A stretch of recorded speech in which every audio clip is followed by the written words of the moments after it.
sodiqlik yo'liga o'tishning yana bir unga yordam beruvchi vositalardan biri sodiqlar bilan birga bo'lishlik.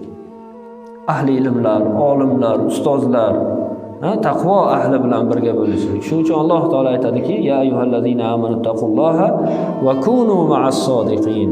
Ey iymon keltirganlar deydi.